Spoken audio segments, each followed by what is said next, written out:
Right Pawan. So Jagan ఈ 5 సంవత్సరాల్లో Davos వెళ్ళింది కేవలం ఒక్కసారి మాత్రమే. సో ఏ పరిశ్రమలు కూడా ఏపీకి వచ్చే పరిస్థితి లేవు. సో అంతేకాకుండా పెట్టుబడులు పెట్టడానికి కూడా ఎవరు ముందుకు రావడం లేదు. ఈ నేపథ్యంలో కొన్ని కంపెనీలతో మేము ఎంఓయూలు చేసుకున్నామని చెప్పేసి ఉత్తిత్తి ప్రకటనలు చేయడం జరుగుతోంది. అండ్ మొత్తం కూడా దీనికి నీలి మీడియా కూడా పొత్తాసు పలకడంతో సో మొత్తం కూడా రాష్ట్ర ప్రజలను మభ్యపెట్టడానికి జగన్ ప్రభుత్వం సిద్ధమైందని చెప్పాలి. చూస్తే అదేదో సినిమాలో ఉత్తిత్తి బ్యాంకు పెట్టి బురుడి కొట్టిస్తారు.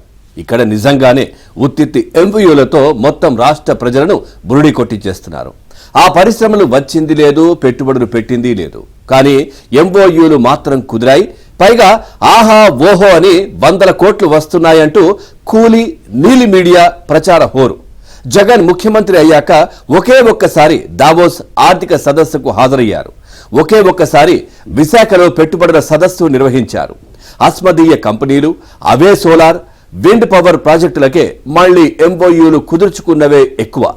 ఐటీకి సంబంధించిన ఒప్పందాల్లో అత్యధికం ఉత్తుత్తివే.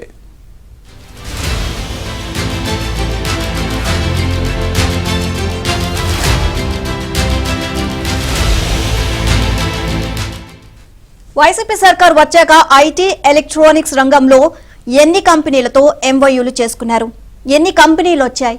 రావాల్సినవి ఇంకా ఎన్ని ఉన్నాయో చెప్పాలని సమాచార హక్కు సంఘం జాతీయ అధ్యక్షుడు తోపూరి గంగాధర్ ఆర్టీఐ కింద ప్రభుత్వాన్ని సమాచారం కోరగా ఐటీ శాఖ వివరాలు వెల్లడించింది. అది అరకొరగానే విశాఖ గ్లోబల్ సమ్మిట్ కు ముందు అంటే 2019 నుంచి 2023 మార్చి 2 వరకు ఎన్ని ఐటీ, ఎలక్ట్రానిక్స్, ఆగ్రో ప్రాజెక్టులు వచ్చాయో, ఒప్పందాలు చేసుకున్నాయి అన్న సమాచారం ఇవ్వలేదు. కేవలం విశాఖ సమ్మిట్లో కుదిరిన ఒప్పందాల వివరాలు మాత్రమే ఐటీ శాఖ వెల్లడించింది.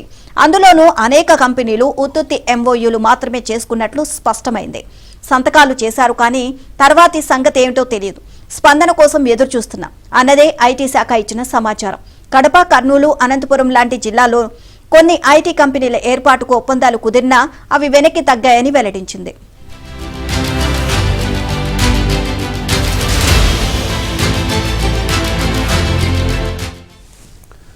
ఇక ఐటీ శాఖ తెలిపిన ప్రకారం విశాఖ గ్లోబల్ సమ్మిట్ లో 88 కంపెనీలతో ఒప్పందాలు కుదిరాయి. అందులో 65 ఐటీ, 23 ఎలక్ట్రానిక్ కంపెనీలున్నాయి. అయితే ఒప్పందాలు కుదిరాక కంపెనీల ఏర్పాటుపై స్పందించేందుకు కంపెనీలు ఆసక్తి చూపలేదు. దీనర్థం ఇక అవి రానట్లే. మరికొన్ని కంపెనీలు మేం రావడం లేదు అంటూ రాష్ట్రానికి గుడ్ బై చెప్పేశాయి. వాటి ప్రతిపాదిత పెట్టుబడి భారీగానే ఉంది. ఇదే అంశానికి సంబంధించి మరిన్ని అప్డేట్స్ మా కరెస్పాండెంట్ సత్యాన్ని అడిగి తెలుసుకుందాం. సత్య, నీలిమ జగన్ సర్కారు అధికారంలోకి వచ్చాక దావోస్ పర్యటనకు వెళ్ళింది ఒక్కసారి. అదే సమయంలో విశాఖలో ఒకసారి మాత్రం ఈ పరిశ్రమలను ఆకర్షించేందుకు సమ్మిట్ నిర్వహించారు. నాటి నుంచి నేటి వరకు పరిశ్రమల ఆకర్షణకు ప్రత్యేక శ్రద్ధ అయితే ఏమీ తీసుకోలేదు. అయితే వేల కోట్ల రూపాయల పెట్టుబడులు వచ్చేసే విశాఖ వేదికగా అది డబ్బా కుట్టినప్పటికీ కూడా నేటికి ఏ పరిశ్రమలు కూడా గ్రౌండ్ అయిన పరిస్థితి లేదు. దీనికి సంబంధించి సమాచార హక్కు చట్టం కింద ప్రశ్నిస్తే కేవలం 65 ఐటీ, అదేవిధంగా 23 ఎలక్ట్రానిక్స్ సంబంధించినటువంటి కంపెనీలు మాత్రమే వచ్చినట్టుగా చెప్పారు. వీటిలో కూడా ఎన్ని గ్రౌండ్ అయ్యాయనే దానికి సమాధానం లేదు. ప్రతిదీ కూడా పురోగతిలో ఉన్నది అని మాత్రం చెబుతున్నారు. అంటే స్థలాలు ఇచ్చారా లేదా, ఫౌండేషన్ వేశారా లేదా అనే విషయాలు మాత్రం వీటిలో స్పష్టం చేయని పరిస్థితి. 2019 నుంచి 2023 మార్చి 2 వరకు ఉన్నటువంటి ఐటీ కంపెనీల వివరాలు అడిగితే ఈ విధంగా తలాతోకా లేని సమాధానాలు ఇచ్చిన పరిస్థితి అయితే ఉంది. మరోవైపు పురోగతి పేరుతో మస్కా కొడుతున్నారు తప్పించి ఏ స్టేజ్ లో ఆ పరిశ్రమలు ఉన్నాయని మాత్రం చెప్పడం లేదు. నిజానికి భారీ ఎత్తున పెట్టుబడులు వచ్చాయని చెప్పినటువంటి భారీ కంపెనీలు ఏవైతే ఉన్నాయో, S2P సోలార్ సిస్టమ్స్ 850 కోట్లు, సన్నీ ఓఫోటెక్ లిమిటెడ్ 2500 కోట్లు, TCL 5000 కోట్లు, రఫే 1000 కోట్లు, ఇలా అనేక కంపెనీలతో కుదిరిన ఎంఓయూలు పురోగతిలో ఉన్నట్లు మాత్రమే ఐటీ శాఖ చెప్పింది. అయితే అవి ఏ స్థాయిలో ఉన్నాయో మాత్రం చెప్పడం లేదు. అదేవిధంగా దీంతో పాటుగా ఇప్పుడు తాజాగా 4178 కోట్ల రూపాయలతో నేడు వివిధ కంపెనీలకు ప్రారంభోత్సవాలు, శంకుస్థాపనలు ముఖ్యమంత్రి చేస్తున్నారని చెప్పుకొచ్చింది ఈ రోజు ఉదయం.